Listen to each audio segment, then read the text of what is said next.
सासू माँ की नई सहेली।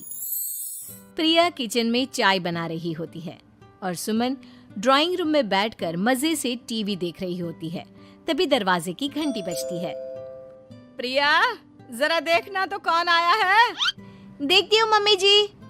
प्रिया दरवाजा खोलती है तो सामने पड़ोस वाली विमला आंटी खड़ी होती है। नमस्ते आंटी जी, कैसी हैं आप? मैं तो बिल्कुल ठीक हूँ बेटा, पर तेरी सास को क्या हुआ है? आजकल कहीं दिखती ही नहीं है। जब देखो तब टीवी के आगे जमी रहती है। अंदर तो आइए आंटी। अरे ओ दीपक की अम्मा, कहाँ हो? अरे बिमला, आओ आओ, क्या बात है, बड़े दिन बाद याद आई तुम्हें मेरी। मैं तो हमेशा ही तुम्हें याद करती हूँ, पर तुम ही गायब रहती हो और आजकल तो बाहर भी नहीं आती जाती। तबीयत तो ठीक है ना तुम्हारी? अरे तबीयत को क्या होना है, इस उम्र में तो कुछ ना कुछ लगा ही रहता है। मेरी छोड़ो, तुम ये बताओ कि क्या चल रहा है गली मोहल्ले में। तुम गली मोहल्ले की छोड़ो, चल तो तुम्हारे पड़ोस में रहा है। तुम्हारी नई सहेली आई है। मेरी कौन सी नई सहेली? मैं तो यहाँ बस तुमसे बातचीत कर लेती हूँ या फिर बाजू वाली शर्मा की बहू से दो चार बातें कर लेती हूँ। इसीलिए तो कहा कि तेरी नई सहेली आई है। अब कोई पड़ोस में आया है तो बात तो होनी ही है। कम से कम इसी बहाने हमारा भी एक ग्रुप बन जाएगा। फिर सब मिलकर अपनी बहुओं की शिकायतें किया करेंगे। दोनों हंसने लगते हैं। तभी प्रिया चाय लेकर आती है और सामने टेबल पर रख देती है। दोनों चाय पीती हैं और बातें करते हैं। चलो मैं चलती हूँ, अब कल मिलते हैं। राम राम। अगले दिन प्रिया किचन में कुछ काम कर रही होती है और सुमन आराम से सोफे पर बैठकर मटर छिल रही होती है। तभी डोरबेल बजती है। प्रिया दरवाजा खोलती है तो सामने उनकी नई पड़ोसन खड़ी होती है। जी, आप कौन? मैंने पहचाना नहीं। नमस्ते बेटा, मैं शारदा, आपके बगल वाले घर में अभी 2-4 दिन पहले ही शिफ्ट हुए हैं। ओह अच्छा। नमस्ते आंटी, अंदर आइए ना आप। देखिए तो मम्मी जी, आज कौन आया है। इतना कहकर प्रिया किचन में चाय बनाने चली जाती है। नई पड़ोसन को घर पे देखकर सुमन थोड़ा हैरान हो जाती है। नमस्ते बहन जी, मैं शारदा, आपकी नई पड़ोसन। अच्छा, आप हैं हमारी नई पड़ोसन। आइए आइए, और बताइए कैसी हैं आप? जी बिल्कुल ठीक हूँ। वो दरअसल घर पर छोटी सी पूजा रखवाई थी, बस उसी का प्रसाद देने चली आई। सोचा इसी बहाने नए पड़ोसियों से भी मुलाकात हो जाएगी। ये तो बहुत अच्छा सोचा आपने। सुमन प्रिया को आवाज लगाती है। अरे ओ बहू, जरा चाय पानी का तो आके पूछ लो। ये आजकल की बहुएं भी ना, जब तक बोलो नहीं तब तक कुछ नहीं करेंगी। आई मम्मी जी। प्रिया चाय लेकर आती है। दोनों बैठकर चाय पीती हैं और खूब सारी बातें करती हैं। अच्छा बहन जी, अब मैं चलती हूँ, फिर मिलते हैं। अब तो आना जाना लगा ही रहेगा। शारदा के जाने के बाद प्रिया किचन से बाहर आती है। क्या बात है मम्मी जी, आप दोनों को देखकर तो लगा ही नहीं कि पहली बार मिल रही हो। आप दोनों तो बिल्कुल बिछड़ी हुई सहेलियों की तरह बातें कर रही थी। अरे जब दो औरतें मिल जाती है ना, तो बातें अपने आप ही निकल आती है। अब तू अपने काम पर ध्यान दे, बातों पे नहीं। ऐसे ही कुछ दिन बीत जाते हैं। अब सुमन और शारदा अच्छी सहेलियां बन गई होती हैं। दोनों एक साथ मंदिर जाती, मार्केट जाती और कभी कभी तो विमला भी इनके साथ मिलकर खूब हंसी ठिठोली करती। एक शाम तीनों बैठकर सुमन के घर पर चाय पी रही होती हैं कि तभी बहुत तेज बारिश शुरू हो जाती है। सुमन जोर से प्रिया को आवाज लगाती है। प्रिया, ओ प्रिया, देख कितनी तेज बारिश हो रही है। जाके छत से सारे कपड़े ले आ, नहीं तो सब भीग जाएंगे। सुमन 2 बार आवाज लगाती है लेकिन प्रिया का कोई जवाब नहीं आता।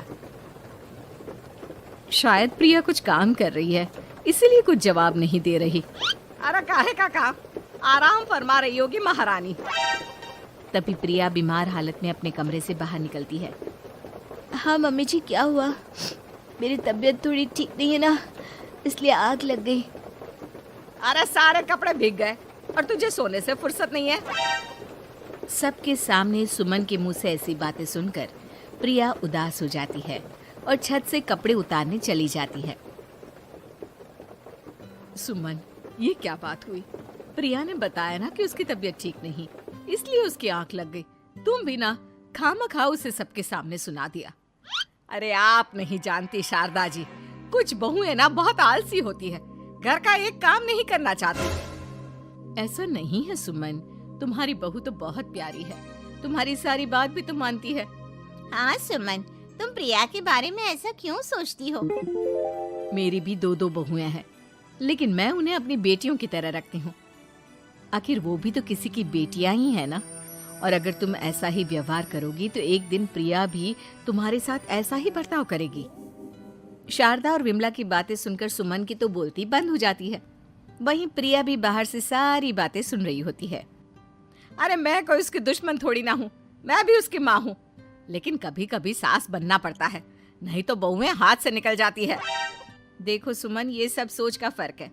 अगर तुम ये सोचोगी तो कभी प्रिया को अपनी बेटी नहीं बना पाओगी। इतना कहकर शारदा और विमला वहां से चली जाती हैं और सुमन अकेले बैठकर उनकी बातें सोचने लगती है।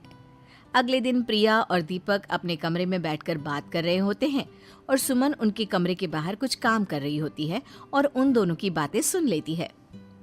दीपक, तुम्हें पता है हमारे पड़ोस में जो शारदा आंटी है ना, बहुत अच्छी हैं। अच्छा, ऐसा क्या हो गया जो तुम्हें वो इतनी अच्छी लगने लग गई? कुछ खास नहीं, बस कल जब मम्मी जी मुझे सबके सामने सुना रही थी तो शारदा आंटी ने मेरा साथ दिया। मैं तो सच में हैरान ही रह गई थी जब उन्होंने मम्मी जी को मुझसे ऐसा बर्ताव करने के लिए मना किया। अच्छा, फिर क्या हुआ?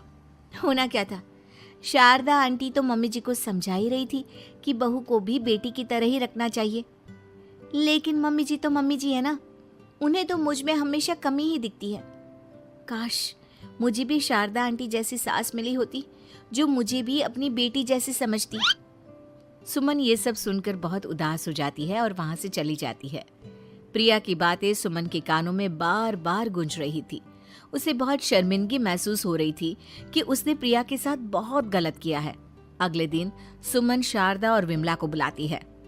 क्या बात है सुमन, आज तूने ऐसे अचानक क्यों बुलाया? सब ठीक तो है ना? हाँ, सब ठीक है, तुम दोनों बैठो तो सही। तब तक दीपक और उसके पापा भी आ जाते हैं। प्रिया, तुम भी आ जाओ।